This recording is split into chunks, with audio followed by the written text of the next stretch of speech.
But before we get into any of the NFL bullshit, man. Alex Ewing comes through again. Yeah, this guy, he's one of our viewers. He's a funny son of a bitch, man. He always has some things. But what he brought to our attention was, of course, we all know about the Detroit Lions going 0-16. But this guy, is there something on the top of my head, man? Thank you. Yeah.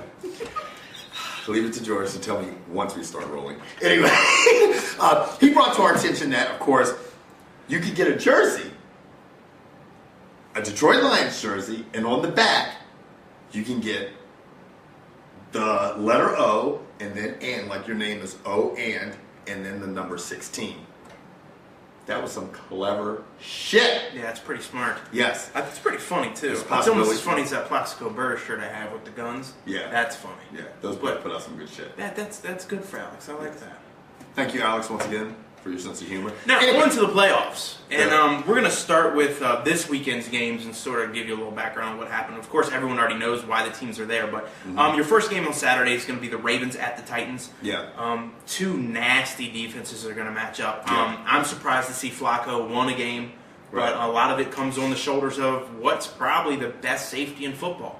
Ed Reed is fucking phenomenal. And I made, earlier this year, I said that Troy Polamalu was the best safety in football. And, the great thing about the show is that I constantly make mistakes, and so does George, and we can retract that. Mistakes.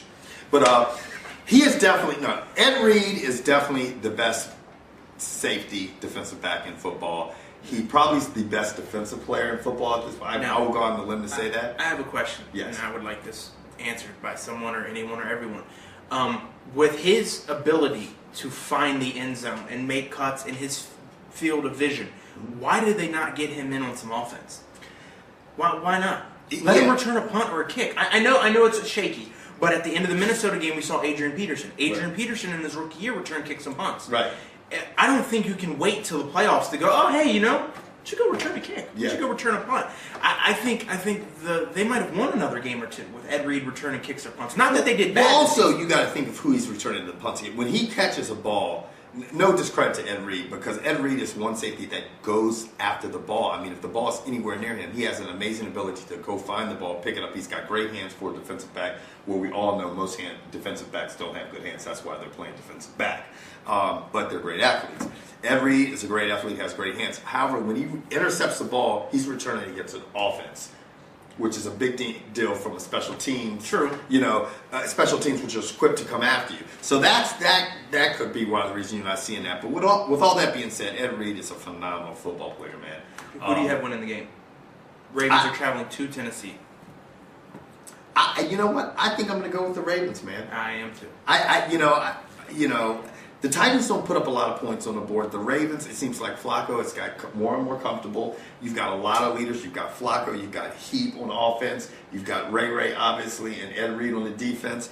And they're the type of team where you don't have anybody just standing on stools yelling, trying to get everybody. They're just a good unit, and they're getting better with each week. They play very well as a team. Now, that takes us to our next game on Saturday, which will be your late game, which is your Arizona Cardinals are traveling to North Carolina. Right. To face the Panthers. Now, last time this team met, it was a barn burner, and it came down to the end of the game, and the Panthers pulled it out. Right. I don't think it's going to be that close this time. I think the Panthers are going to run away with it. I think their running backs are going to tear through the Arizona defense, and they're just going to put them out of their misery. I have to agree with you. The only thing I can say is this: it's always based on, to me, Kurt Warner's performance and how those receivers that line up on each side of him do. I mean, if he puts up 400 yards, then they can beat the Panthers. How nice is it to know you have a wide receiver in Fitzgerald who says, I like contact. Throw the ball up, I'm going to go get it. Yeah. And that's exactly what he does. Yeah. You want to talk about a safety valve? Yeah, he just doesn't give a shit. Grief. And he doesn't give a shit after he saw Bolden get just rocked earlier in the season. This guy's just got balls. But, I agree with you. I'd probably have to give the edge to the Panthers because they've looked good on both sides of the ball this year. But with all that being said, when Kurt Warner comes to play and he starts fucking going vertical down the field, then that's if he gets time. Yeah. I mean, that's his problem. And Kurt Warner's notorious for once you hit Kurt Warner once, you get that first shot in on him, he gets gun shy, he gets pass happy, he's trying to get rid of the ball before he has to. Right. And we saw that with Colt McCoy. Yeah.